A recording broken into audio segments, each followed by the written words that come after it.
Assalamualaikum warahmatullahi wabarakatuh. Alhamdulillahirabbil alamin. Allahumma shalli ala Muhammad wa ala ali Muhammad. Baiklah pemirsa Fajar TV yang semoga dirahmati Allah Subhanahu wa taala, kita akan melanjutkan di episode yang kedua pastinya untuk program belajar ngaji. Nah, hari ini seperti biasa kita sudah ditemani Ustazah Aulia yang akan mengajarkan kita bagaimana melafalkan menyebutkan huruf-huruf Al-Qur'an secara baik dan benar. Nah, pekan lalu nih kita sudah belajar sampai huruf za ya Ustazah ya, dari huruf betul. A, Ba, ta, sa, ja, ha, kho, da, da, da, dan za, terakhir za. Nah, tapi sebelum kita lanjut nih Ustazah, saya mau ada pertanyaan nih. Kan dari penjelasan dari awal pertama saya perkenalkan kita belajar Ustazah nih dari Ini adalah belajar Quran metode ummi. Ya, metode ummi pemirsa. Nah, kan setahu saya ya Ustazah ya, di luaran sana kan banyak tempat-tempat les, kelas tahsin dan sebagainya, dan itu macam-macam Berbagai metode, ya betul. berbagai macam metode pemirsa. Nah, kita mau tahu nih, apa sih perbedaan dari antara satu metode dengan metode lain? Adakah yang punya keunggulan misalkan atau seperti apa? Oke, baik ya. Pada dasarnya setiap metode itu mengajarkan muaranya adalah bacaan yang tartil, bacaan yang baik dan benar yang sesuai dengan kaidah ilmu tajwid ya.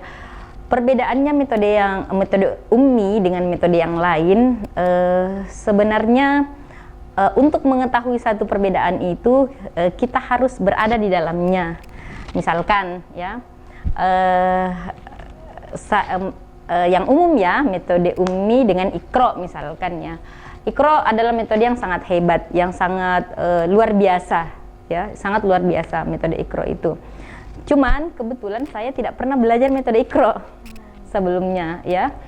Jadi menurut saya sama-sama punya kelebihan dan kelebihan yang lebih besar ya.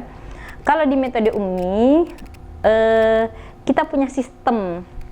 Jadi ummi itu menjual sistem pembelajaran, punya syarat-syarat untuk menggunakan ya. Misalkan begini, ada satu sekolah yang mau menggunakan metode ummi untuk pembelajaran Al-Quran di sekolahnya. Kita tidak serta-merta memberi buku kemudian silakan pakai. Misalkan kita langsung memberikan alat peraga, kita langsung memberikan buku, tidak seperti itu. Jadi ada SOP, ada syarat-syarat yang mereka harus penuhi. Misalkan kemarin di salah satu sekolah besar, ketika mau menggunakan, kita harus mendeteksi dulu bacaan Al-Quran setiap guru pengajarnya. Ya, jangan sampai dia mengajarkan Al-Quran sementara bacaannya sendiri belum standar ya, belum standar ya. Kemudian setelah itu, ketika kita mengadakan tashih atau mendeteksi baca Al-Qur'annya, ya tashih namanya istilahnya, setelah itu kita akan melihat hasilnya. Jika semua gurunya sudah standar bacaannya, ya, apakah serta-merta memakai? Belum. Harus melalui sertifikasi dulu.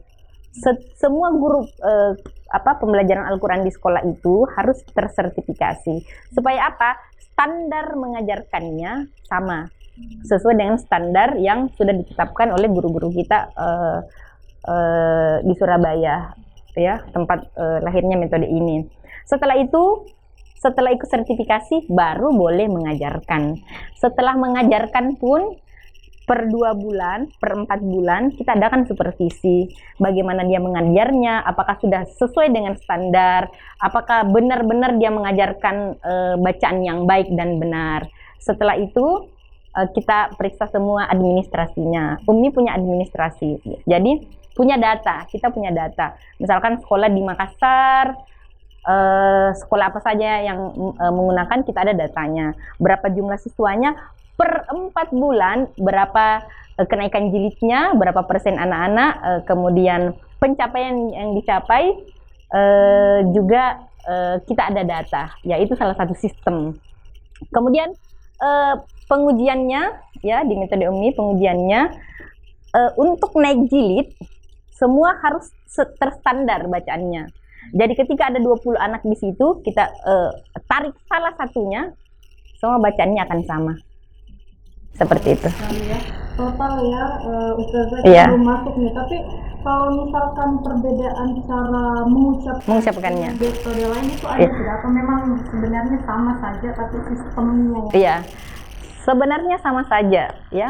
Sekali lagi, setiap metode muaranya adalah mengajarkan muridnya untuk bisa membaca Al-Quran dengan baik dan benar sesuai dengan kaidah ilmu tajwid.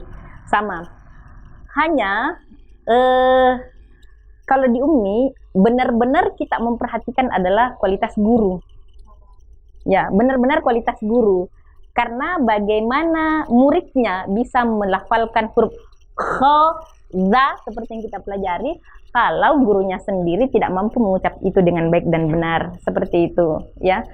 Perbedaannya hanya itu, karena beberapa masjid kami memperhatikan ada beberapa TPA yang ketika ada alumninya yang sudah bisa membaca Al-Fatihah, dia boleh mengajar.